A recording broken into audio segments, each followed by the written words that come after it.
ಈ ಮಗುದ್ ಏನು ತಪ್ಪಿಲ್ದಿದ್ರು ಪಾಪ ತಲೆ ಮೇಲೆ ಇಂಥ ಅಪಶಕ್ನ ಹೊತ್ಕೊಂಡ್ಲು.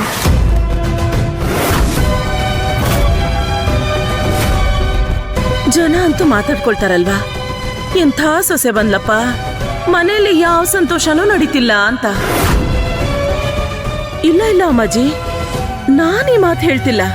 ಅಯ್ಯೋ, ನನಗ್ ಗೊತ್ತಲ್ಲ ಇದ್ರಲ್ಲಿ ಪೂಜಾ ಸೊಸೆದೇನು ತಪ್ಪಿಲ್ಲ ಅಂತ. ಆದ್ರೆ ಹೊರಗಡೆ ಮಾತಾಡೋರ್ ಬಾಯಿ ಮುಚ್ಚಕ್ಕಂತೂ ಆಗಲ್ವಲ್ಲ. ಅವ್ರ ಈ ತರ ಏನಾದ್ರೂ ಮಾತಾಡ್ದಾಗ ನಿನ್ನೆ ನಡೆದಿದ್ ವಿಷಯದಿಂದ ನನಗೆ ಪೂಜಾ ಸೊಸೆ ಮತ್ತೆ ಗಗನ್ ಕುಮಾರನ್ ಬಗ್ಗೆ ತುಂಬಾನೇ ಯೋಚನೆ ಆಗ್ತಿದೆ.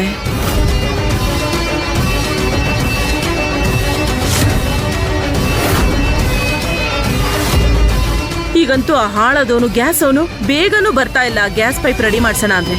ಅಮ್ಮಾಜಿ, ಎಲ್ರೂ ಉಪವಾಸ ಇರಕ್ಕಾಗಲ್ಲ. ಕೆಲಸದವ್ರನ್ನ ಕಳ್ಸಿ ತಿನ್ನೋಕೆ ಅಂತ ಏನಾದ್ರೂ ತರ್ಸ್ಲಾ?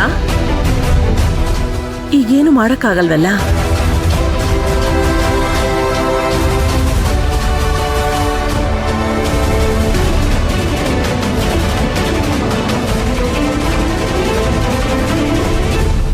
ಇಲ್ಲ, ಶಾಸ್ತ್ರ ಪೂರ್ತಿ ಮಾಡಲೇಬೇಕು. ಮನೇಲಿ ಯಾರೂ ಹಸ್ಕೊಂಡಿರಲ್ಲ. ಜೊತೆಗೆ ನಾವು ಹೊರಗಡೆಯಿಂದನೂ ಏನು ತರಿಸ್ಬೇಕಾಗಿಲ್ಲ.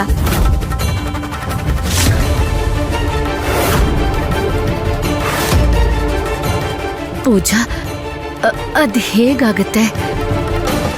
ಅಡಿಗೆ ಮನೇಲಿ ಅಡಿಗೆ ಮಾಡೋದಕ್ಕಾಗಲ್ಲ. ಆಗತ್ತೆ.